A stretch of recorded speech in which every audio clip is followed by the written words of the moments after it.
eclectic mix here in the studio, and I just love using that word, Ali. You know I do. Is that what we are? Alejandro Moreno, Paul Mariner. What does that say about us? Shaka Hislop. I'm not sure. Sid Lowe is also here as part of that eclectic mix, all ready to weigh in. And because Sid is here, we will start in Spain with La Liga and Barcelona. Well, their lead is down to a narrow 8 points now, isn't it? They play Atletico Madrid, who are the team closest to them, on Sunday. And that, of course, after that amazing 4-4 draw against Villarreal. Sid, you described it as the game that no one wanted to end on Tuesday night. Barcelona, it's an odd question to ask. They seem vulnerable. There they are, top of the league. They're in the Champions League quarterfinals, the final of the Copa del Rey. And yet, some of us are wondering actually how good they really are. I suppose the answer to the question, are Barcelona vulnerable, is nowhere near as vulnerable as the teams playing against them. They do have some weaknesses. There have been games this year that they haven't controlled. We've seen a season in which Ter Stegen has, on occasion, been very, very important for them. We've seen a season in which Gerard Piqué has had to make a lot of very late challenges to try and prevent goals. We've seen seasons at times when Barcelona haven't appeared to be at their very best. And yet there's a couple of kind of arguments against that. One is that they're now on a run of 18 games without losing in La Liga. The other is that they're already in the Copa del Rey final. They're probably going to win La Liga, although, of course, the game against Atletico, as you say, at the weekend will be very significant. They've also tended to respond well when it's been really big games, so they've absolutely slaughtered Real Madrid. They were brilliant in London against Spurs. They scored a lot of goals against Lyon in the second leg of that Champions League game. Away from home, they drew 0-0, but they dominated the game. And so I think while there are some weaknesses to them, I think you have to put all of that into the, that's all part of the context of this. And the other part of the context, to this particular game at least, was that Valverde rested a player in each level of the pitch. So he rested a defender, Gerard Piqué, his best defender. He rested a midfielder, Ivan Rakitic, maybe arguably not his best midfielder, but certainly his midfielder that most gives them solidity and gives them support. And then, of course, he rested Lionel Messi. And so in a scenario like that, all right, you have one game where it goes a bit mad, you have to come back and you draw 4-4. I'm not sure that's necessarily a sign of it, but it is true that at times this year, you've watched them and thought, maybe they're not all that good, but they're still miles better than anyone else in Spain. Well, you just wonder if there's any glimmer of a hope for Atletico Madrid, chasing them 8 points behind. No, says the panel here.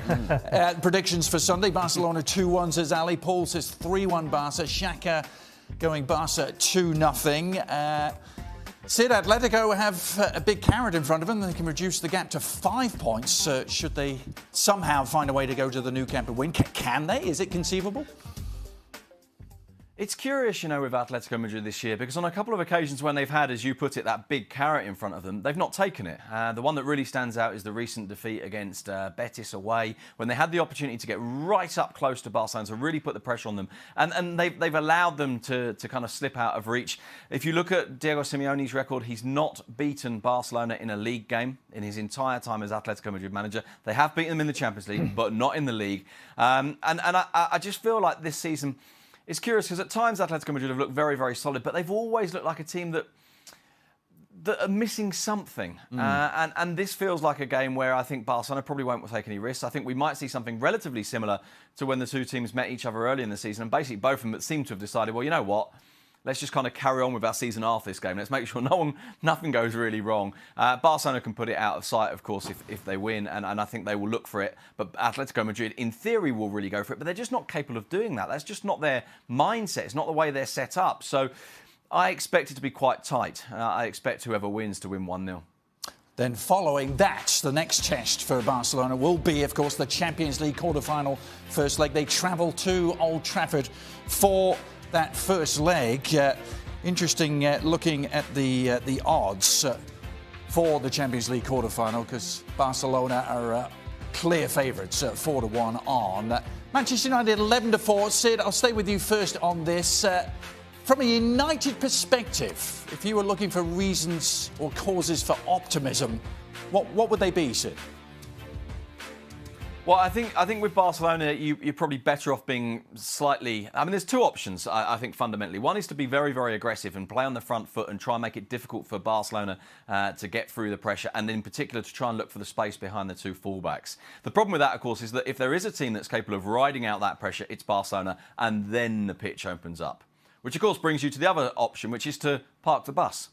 To park the bus, frustrate, hope you can catch them on the break at some point. And of course, particularly with the pace of Rashford, Manchester United may well feel that that's the best way of going about it. Look for Rashford in behind the fullbacks with an early long ball and park the bus. I must admit, that's what I anticipate United doing. But you know, I say that as someone who follows Barcelona rather than someone who follows Manchester United. Ali, you follow both. From a United perspective, looking at this Barcelona team, what would be your cause for optimism for them? How can they hurt Barcelona? Well, I think that they can look at the times that Barcelona has struggled this season and how teams have made them look vulnerable. And the teams that have made Barcelona look vulnerable are those that are willing to say, you know what, we're going to absorb a lot of pressure from Barcelona. But the moment we get possession of the ball, we're going to get aggressive and we're going to get after Barcelona and we're going to test whether they can defend us in 1v1 situations over distance. We're going to test that Gerard Piqué is the defender that he is. We're going to test that space that Jordi Alba leaves wide open because he likes to add himself into the attack as often as he does. We're going to see if they can defend us in transition. If Manchester United is able to make this game about transition, that's when they have an opportunity. If it's about possession and technical ability on the ball and quality of players on the ball, this is all Barcelona all the time. But if it is about athleticism, Manchester United has an opportunity. Has a similar feel to the last round for United, where they were written off, weren't they, against PSG playing at home and lost the first leg badly at home? Yes, but this is a totally different kettle of fish. I totally agree with Ali. I think that the secret for United is yes, to try and absorb and hit him on the break. But the problem with United is this. If Lukaku plays and they hit him with that out ball, can he hold the ball up? Has he got that ability to hold the ball up? I'm not quite sure whether he has. Is it better to go into the channels with the likes of Lingard and the likes of Rashford? I would suggest that it's best to go that way. But most certainly, this game for Manchester United has got to be won. They've got to get on the front foot in that attacking third. Shaka, any optimism? Come on, the United fans are looking to you for some optimism. It's peak swine flu season in Catalonia. I'm really not sure where... Dodgy lasagnas? Yeah, I don't know where to look for optimism for Manchester United here. In all honesty, Manchester United are playing with house money. How they got through against PSG is anybody's guess at this point, especially if you just look at the football as opposed to the scoreline. They're here somehow or the other, nobody's quite sure. And at that time, let's remember, Manchester United were playing well, which we've not been able to say about Manchester United domestically for the last couple of weeks. Now, added to that Barcelona... The game against Wolves the other day, and that back line of Manchester United against the Wolverhampton side didn't look that particularly strong. So against Barcelona, good luck. Well, going back to Barcelona, in the Spanish media, in sport... lots of talk about how much money Barcelona are going to be looking to spend. $300 million has been talked about as being a sum needed to be raised. Of course, Matthias de Ligt is a player they have in their sights. Jovic, even Griezmann being talked about. But, Sid, I wonder how realistic it is. They're talking about perhaps shifting Coutinho out of there, Umtiti, Rakitic. How realistic is it that they could raise that sort of sum? And isn't this kind of weird timing for this to be coming out? Yeah, it's slightly weird timing, and obviously, look, part of this will be coming out from the club. Part of it will be some educated guesswork as well. But you have to remember, we know they're signing Frankie de Jong. We know that they want to get de Ligt in. We know that they want a striker, and that costs a lot of money. And so I think what then happens is you then look around the Barcelona squad and say, OK, who could we afford to lose in footballing terms?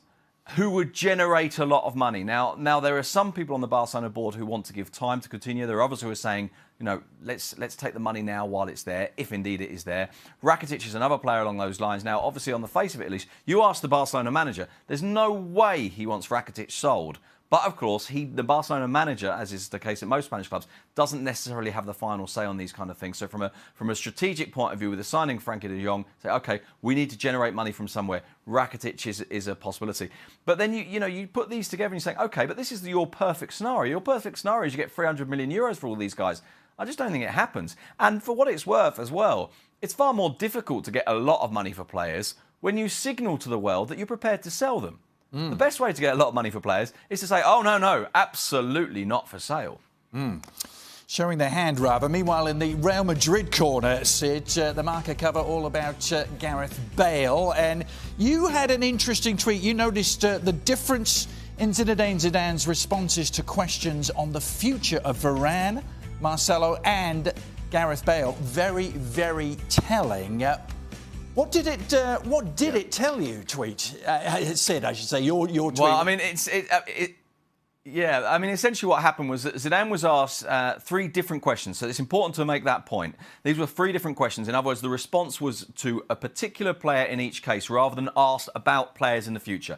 So you get the question about Marcelo, and everybody has basically decided that it's over for Marcelo, that he's out of shape, that he hasn't played well, and that Sergio Reguilón has come through and played really, really well. And Zidane says, I really like him. He's really important. I want him to play a lot more games. He even refers to Reguilón as his second choice left back. And you think, wow, this is someone who we thought was out the door. And Zidane is really, really warm. And I think this is the key thing. There's partly an emotional element to this, an intangible element. He's really warm about him. You then get this response about him. You get this response about Benzema. You get this response in particular about Varane. This is the really big one. I don't want him to go. I can't imagine Real Madrid without him. And this is with suggestions that Varane himself wants to walk away. I don't want this to happen. He's then asked about Gareth Bale. So you've had these 2 really warm, really kind of embracing responses from Zidane. And he says, well, there's a lot of games to go. That's what's important now, and we'll see in the summer. I mean, that's basically... Yeah, he can go. Yeah. It's hard not to read exactly what Sid read into those responses. Is he gone, guys? Do you think... Well, I mean, I think, of course, that they want him out the door. But the problem is that there's a contract in place. So if you're Gareth Bale... and it's not that easy, yeah. And you have won whatever you have won with Real Madrid and you've achieved what you've achieved with Real Madrid, you can just sit there and say, you know what, I don't really have anything else to accomplish. At least at the club level, and I'm going to sit here and I'm going to get paid. And to be quite honest with you, I like being in Madrid. We don't know that. We don't know that about Gareth Bale. And we don't know what is it that he wants. But he has to have flexibility in the decision-making process from his side in order for this to be able to happen, in order for him to be able to walk out the door and go somewhere else. So just briefly, what sort of clubs are we talking about in terms of clubs that Bale could go to? Well, look, I mean, it's very simple in a way. There are 3 fundamental problems with Gareth Bale getting a move anywhere or for a club coming in for him. His salary, his age and his transfer fee. And all of those are very high numbers. And that makes it very difficult to find a solution to this. I think to Ali's point, it is all about Gareth Bale. It's how ambitious he is. Is he happy at Real Madrid? Is he happy just picking up his wages? Is he that type of player? Or does he want to go and still... If you were a big English team, specifically, if you're a big English team in the Premier League, do you take him right now? It depends on which English team. Yeah. Manchester United, I think, is a strong possibility.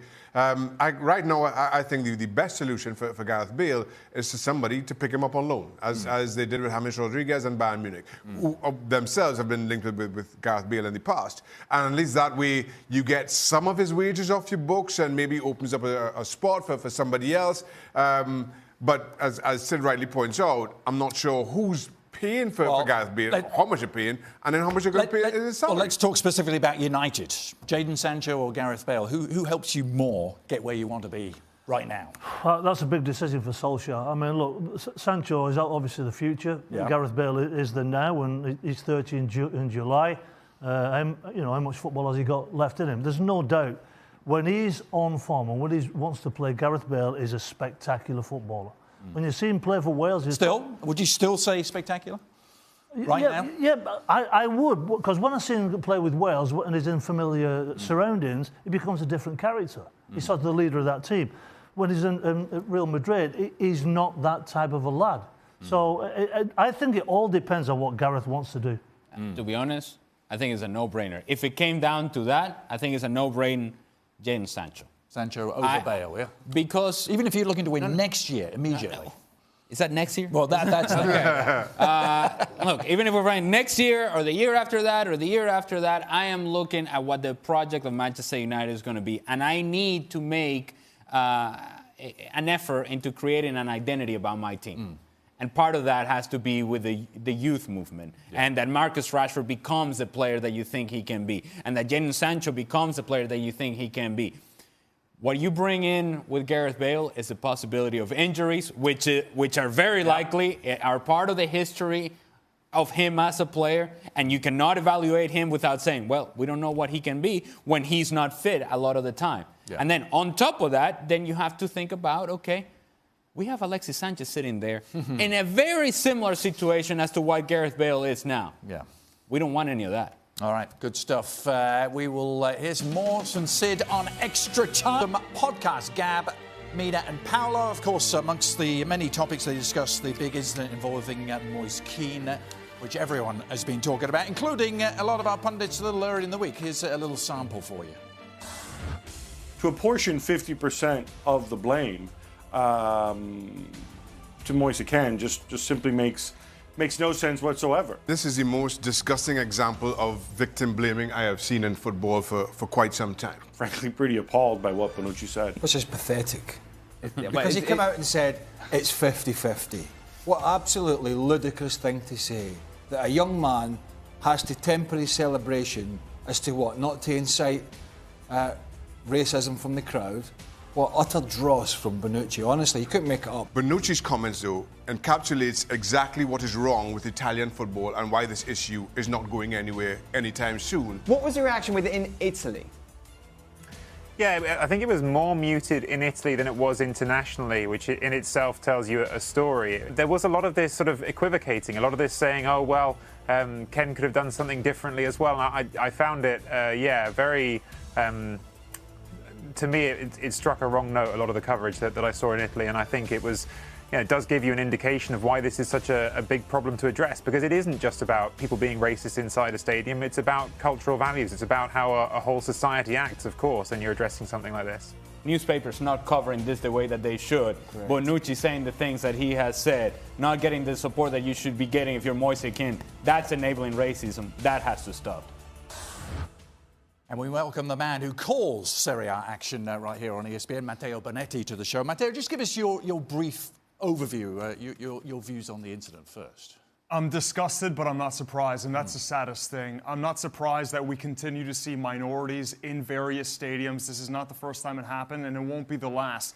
To me, the biggest talking point is how do you eradicate it? Obviously, you're not going to fundamentally change the structure and the culture of Italy, but you have to have the gauntlet dropping down on these clubs like Cagliari. So that brings us to the bigger discussion. What is the solution? Because it's a problem that doesn't seem to be going away. So the most disgusting thing I saw today in the media is that there's probably not going to be any stadium ban to Cagliari, and the reasoning is that it was a minority of the fans. Well, that's obviously always going to be the case with racist chants. You're not going to have all 20,000 fans in unison. You're going to have a lot more decent people than indecent. But to not make a strong statement now is letting these racists win yet again. Now, the question is, can you identify them with cameras? The fact is, CCTV, Juventus has the best implementation of it in Serie A. Clubs like Cagliari and smaller clubs just do not have the technology to be able to point out these people as it's happening in live time, get the stewards up and bring them off. Not all the clubs are ran the same way, and some of these antiquated stadiums, good luck trying to find these people in the heat of the moment. So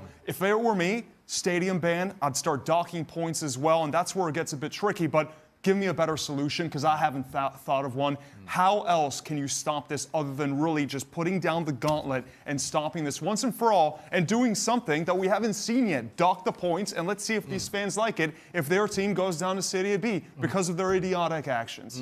It's got to be drastic. It really has. My mind goes back to when it was really bad in England in the late 70s, early 80s, and that was the time when English football was at the top of the tree, winning European Cups, Liverpool, Forest, Aston Villa, ourselves at Ipswich. And purely and simply what happened was we got banned from the tournament.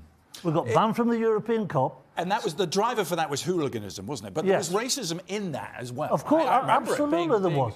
Absolutely there was. And there's absolutely no place for it, so it's got to be drastic action. I agree that, yes, dock them points, but by all means, but make it a sizable number so they are going to go down to Serie B. How about a forfeit? Forfeit the game. 0 points. But then, is that going to be enough, though? They lost the game anyway, so they wouldn't have gotten any points anyway. But I'm with Matteo here. The action has to be firm, it has to be strong, and it has to be impactful. Yep. If you can't identify individuals and somehow transfer any club punishments onto that individual, then it's got to be a closing of the Docking stands. points? Would you go that yes, far? I would go that far. And the reason I'd go that far, especially in this case with Cagliari, is because this is not a first-time offence with them. Samuel Eto'o, Matuidi, Montari, and now Moise Kean. This is continued as to what happens inside the stadium and to the teams involved, right? But this is a bigger issue, obviously, in Italy. Mm-hmm. This is a cultural issue. It's lack of education. It's lack of understanding of how grave this situation is. Because to be quite honest with you, when we hear people telling us that in Italy the reaction to it has been muted, that it's been almost as if, well, he sort of had it coming because he said what he said or he behaved the way he behaved.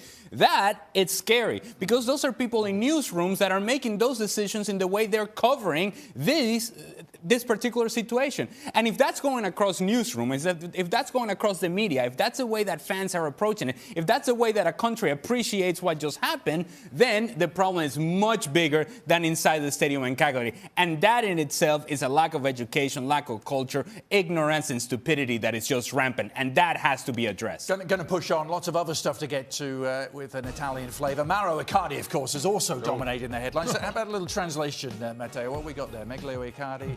Better Icardi. So, playing Juventus, probably the last time they want to play on the Saturday. How worried should Rossoneri fans be about their precarious status in the top four? But more than the injuries, Adrian, they should be worried about the way that Milan have been playing the last month, because even with Paquetá and Donnarumma, they've been abysmal, really, with everyone healthy. There's been no identity. It's gone back to the Milan of the last few seasons where you just have no idea what they're trying to do when they're in possession. Players underperforming, the defense not really playing up to scratch, the goalkeeper giving easy goals away. And, against Juventus, where even though they don't have Cristiano Ronaldo, Juventus seem like they can't lose, Moise Kean has been on fire. So this could be the moment. Monday, you guys might have a show here where Atalanta are top four, and I wonder if Milan's ever going to regain that. Is that your way of making a case to be on the show on Monday? Is that what you just... I'm not going to be here. I wish I could. If you can pay for my hotel, I'll be here. That game... that's not happening. That game on Just stay with Ali. Just go stay in Ali's house. That game on That's not happening either. Oh, come on, Ali. On Saturday, your game, Matteo, I know you've got to leave us now. You've got a game to prepare for. Your game is Inter against Atalanta. A lot of blue and black. It's on Sunday, the game. He's going to prepare now. Sunday, 11:55. He's professional. He starts it now. ESPN News. Actually, we'll have you back for extra time. We'll do that. No, go prepare. Prepare my whole life for this. Now, some Friday night Premier League action. Liverpool, of course, have the Champions League on Tuesday, so playing against Southampton on the road. Southampton 7-1 to win at home. 19-5 the draw. Liverpool 4-9 on. Look at what Southampton have done against the big boys since Ralph Hasenhüttl took over. Well, they beat Spurs. They beat Arsenal at home. They drew at Chelsea. Yes, lost at United and Arsenal. Their only home loss against the top six coming against Manchester City. Conversely, Liverpool, since the turn of the year on their travels, goals haven't exactly been flowing. Yes, they won 2-1 at Fulham, but the draws against Everton, United and West Ham, the narrow win against Brighton, of course, the year started with the defeat against City. So, given all of that, Friday, any chance of an upset, do we believe? I don't Very briefly, so. No? I mean, of course, there's a chance. There's always a chance. Is easy answer. But no, I just think Liverpool too strong at the back, and though they're free-flowing selves up front, I still think they get at least the goal they need to win this. Narrow Liverpool win. Paul, you see it any differently? Well, there's no doubt in recent weeks that Southampton are a much more difficult side to play against. He's got them organised. They've got a game plan that the players seem to know what they're doing, which always helps. I don't think that was happening in past games. So, but having said that, Liverpool know what is hanging on this. I just can't see them slipping up. Chance to edge again from City, of course, who were in the cup. Did you come into work today trying to make this point? Did you sell this? You sold this to our producer? I think people have overlooked this fixture for Liverpool. We looked at the half ahead. This is tricky. This is tricky. So I knew this was coming from somebody. This is tricky. At some point, Mohamed Salah is going to start scoring goals in bunches again. maybe this is the time. Maybe in a situation in which Southampton are confident at home, they're thinking maybe we can get after Liverpool on a counter-attack in transition. Liverpool gets the best of them. I don't see Liverpool slipping against Southampton. To your point, Adrian, I think it would have been trickier a couple of weeks ago. Right. But now all of a sudden you've got 2 teams down and a third, let's be honest, ready to be pronounced dead.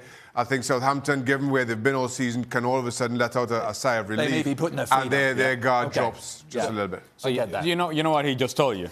You have no idea what he's Forget my prediction. Yeah, forget it. I still think it's going to be a draw. There he is. The top 4 race, 3 points separating 3 through 6. Spurs, Arsenal, Chelsea, Manchester United. Paul, you haven't had a chance to weigh in yet on the Maurizio Sarri revolution. I know you liked what you saw. Yeah. You liked what you saw from Callum Hudson-Odoi, the young English star, didn't you? Look, I've liked this kid for a long, long time. I've been begging Sarri to play him. Well, he finally did. You and everybody else. Well, he's such an exciting player. He brings Loftus-Cheek in. Loftus-Cheek delivers for him. Christensen at the back. He comes in. He looks very, very solid. Look, I like Rudiger. Don't get me wrong.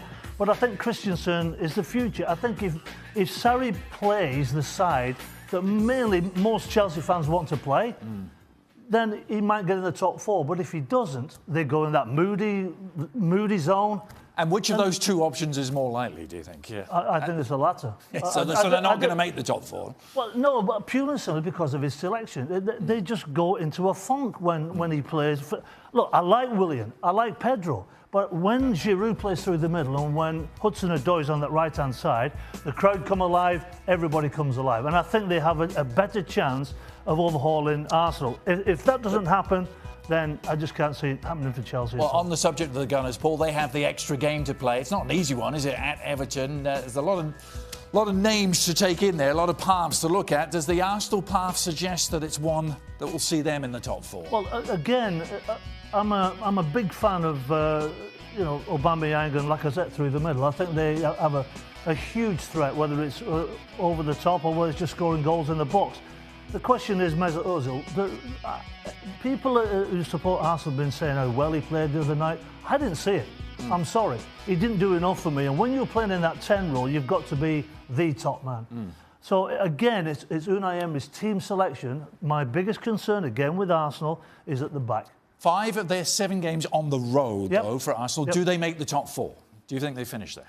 They make the top 4 if Maurizio Sarri makes a mess of his team selection for Chelsea. Yes. So it all depends on Chelsea messing up. I mean, it sounds a little bit convoluted and ridiculous, but that's absolute fact. Right. Because if Maurizio Sarri plays the correct side, which he won't do, because we've talked about it ad nauseum all season long, then they'll finish 3rd, but they're going to finish 4th. They're not going to do it. Well, we got there in the end. That was clear. On tomorrow's show, we will have some action to review for you. Of course, we talked about it. Liverpool against Southampton Friday Premier League game will be talked about. Now, apparently, the man you're tussling with, Steve Nicol, is playing the production team this week. So that's a bit of a derby. It's a derby in many ways because apparently the production team is also helping Steve Nicol with his picks. So they're actually playing each other. Yes, correct. Is what you said. So say. the fix is in. Very much so. It's going to go down to the wire, though. MLS this weekend, Friday night kickoff for you. Vancouver and the Galaxy will have that for you on ESPN Plus. All these games on Plus on Saturday, leading to FC Cincinnati and Sporting Kansas City on ESPN Sunday at 3 o'clock.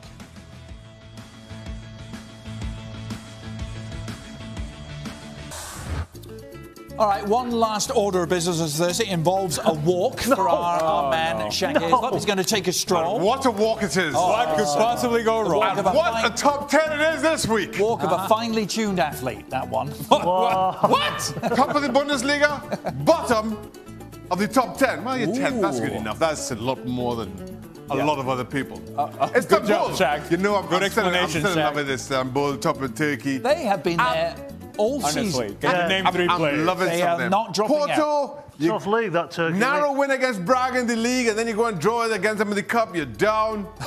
And then Ajax. Down from what? I'm loving Ajax. Ajax beat PSV with 10 men. Yes, they did. Second in the league. But they're only second. Atleti, they're back in. Yeah. They're making a big push into my good graces. To what? Into my good graces. Oh, okay. They're only 8 points. They get hammered And then Only. PSG back in. They keep beating up on everybody in France. Juve You don't like France? keep beating up on everybody in Italy. And they're fourth. Yeah. And then the top okay. three, as you were. The powerhouses. Oh, no movement. No still movement. third. City, What? still second. What? And Barcelona. Didn't they just give up 4 goals to Villarreal? Don't worry about that. Oh, okay. Bring Messi off the bench. You still got Messi. You still run away with the league. You're still top. But In all of our hearts. it was a game that no one wanted to end out. Why is your That heart in was your the belly? game. Why's your heart in your belly? No, We will end this. Thank you now. very Thanks. much. We need an extra wide table for this. We've got Sid Lowe waiting in the I'm wings eating too. that much this week. There's still time. There's always time. It could have been worse. Yeah, Duran gets us kicked off with a question, probably following the scenes from the Spurs Stadium and its opening. Why is Man City Stadium always half empty? I mean, even for Champions League games, it's never full. That's maybe a little harsh, but I think it is a little bit harsh. yeah. But maybe prices. I mean, who knows? It was half empty yesterday in comparison Yeah, to but who were they Spurs, playing? obviously. I mean, they're playing nobody. Right. Playing someone. They were playing. I mean, why would you turn up to watch that game? Still a title race. I mean, they needed the 3 points. But obviously the fans thought they were going to get 3 points, and they did. Oh, so they're too If good. it wasn't for the They're goal, too good now. The fans if don't it wasn't for turn the goal, they would have got 10 goals. Never mind 2. I'm trying to remember. Is that stadium right in the city? No. That's a little bit. It's a little bit outside, isn't it? Yeah, It's not right in the city. can get a Trump. Neither is Old Trafford. Yeah, but Old Trafford never has been the go-to club for Mancunians, you know, inner city Mancunians. Right. And they're kind of used to, those fans are used to getting out there. Yeah. A lot of fans get the tram from the city. So it's not difficult to get to, but for some reason they don't turn So we're up. blaming the tram? Well, The trolley. I'll tell you what, let's blame ticket prices and tram ticket prices. Or the tram ticket prices? So, Sid, next question you can start off on, probably again in reaction to what happened yesterday, which was Barcelona conceding 4 without Gerard Piqué in the lineup. Is Piqué underrated as a central defender? Yeah, absolutely. He's been the best central defender, I think, in Spain with Sergio Ramos, and actually a lot of the time ahead of Sergio Ramos, certainly in terms of consistency, for a very long time. And it does feel to me that he doesn't get talked about perhaps as much as he should. I think this season that's starting to happen, but I think it's a little late, actually. I mean, it's true that he's even better this year perhaps than in previous years, but I think he's been a great centre-back for a long time. Genuinely, I find it quite difficult to think of a centre-back in the world who I think is better than Piqué at the moment, with the possible exception, I'm sure everyone will throw in the name of Van Dijk.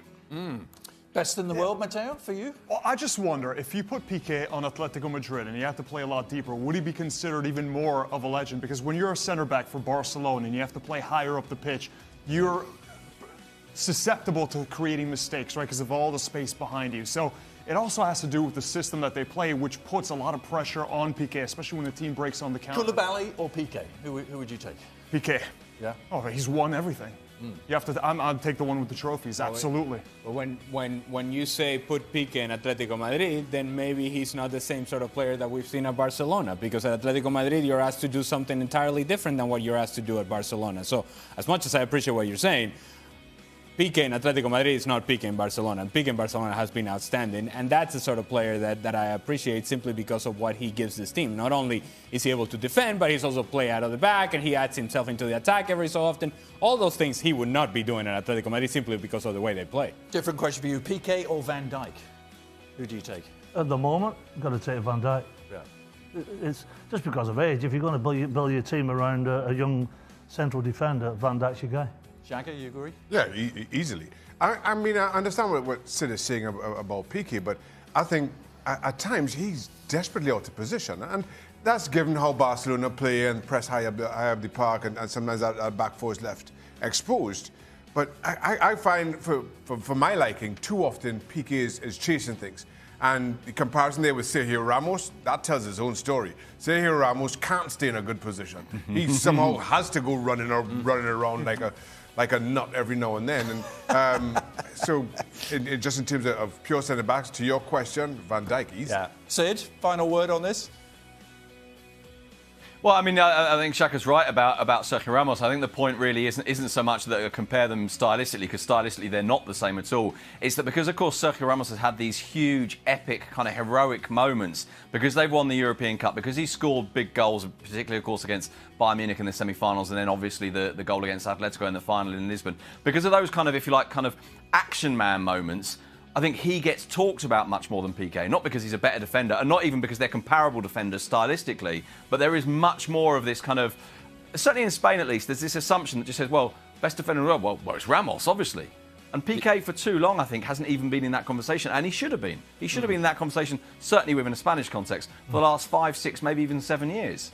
No, you love these either-or type of questions, Sid. So up the other end of the field, you can start first on this. 2 South American strikers. I think they're roughly the same sort of age. Sergio Aguero or Luis Suarez? Who are you taking? Luis Suarez by miles. Why? Because he's better. Well, I mean, other than that.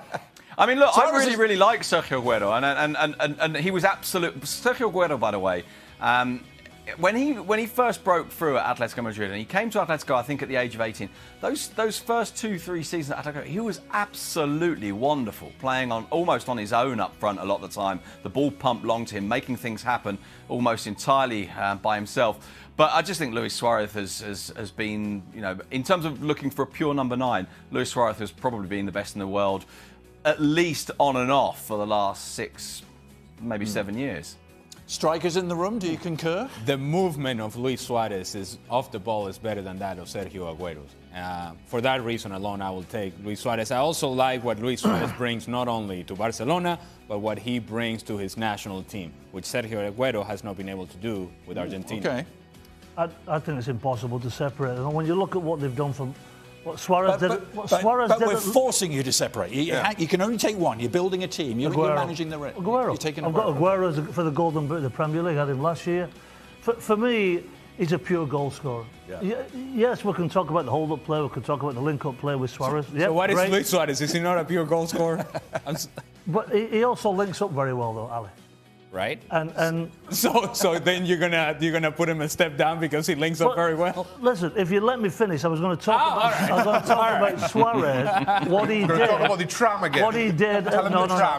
Tram. When he was at Liverpool, the way that he transformed certain players who have absolutely gone by the wayside now is quite remarkable. He did amazing things and continues to do amazing things. Right. But just because I disagree with you in Sydney, it doesn't matter to me. I go with Aguero.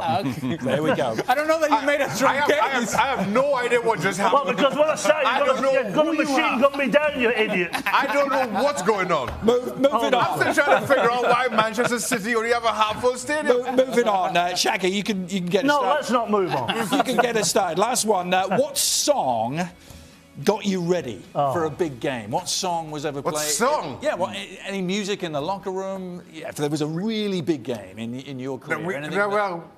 In our day, nobody had this. You know, you didn't have music have on your phone. You had a Walkman that was about this.